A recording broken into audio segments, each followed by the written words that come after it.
Texas is about to attempt something rare, controversial, and politically risky, redrawing its 38 congressional districts in the middle of the decade.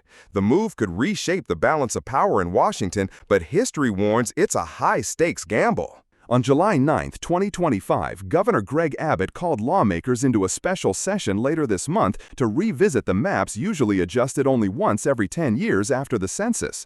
The push, encouraged by advisors to former President Donald Trump, is designed to shore up the GOP's narrow United States House majority ahead of the 2026 midterms.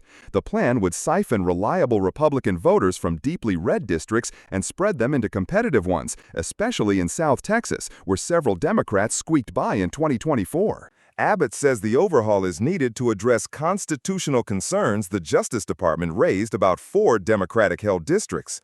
Democrats call the timing an attack on democracy, accusing Republicans of exploiting the state's attention while Texans are still recovering from deadly floods. Beyond the immediate brawl, 2 cautionary tales loom. First, the danger of a dummy-mander, a gerrymander that backfires. After the 2010 census, Texas Republicans drew an aggressively pro-GOP map. 8 years later, rapid demographic change and a blue wave flipped 2 congressional seats and a dozen state house seats. What it looked like an ironclad map turned into a liability. Some Republicans fear the same could happen again, calling the new plan a political play fraught with landmines. Second, the legal track record. Since the Voting Rights Act passed in 1965, courts have struck down at least part of Texas's maps every decade for diluting minority voting power. The last mid-decade redraw in 2003 triggered a walkout by Democratic lawmakers and ended with the Supreme Court tossing one district as an illegal racial gerrymander. Even the current 2021 maps remain tied up in court.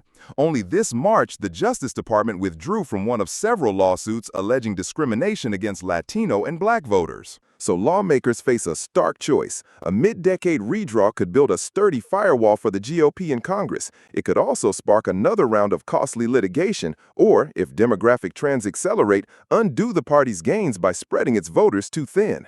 When the special session gavels in, the outcome will ripple far beyond Austin. For Texans, it will shape who represents them in Washington. For the nation, it may determine which party controls the House in 2026 and whether Texas's latest power play becomes a masterstroke or another cautionary tale.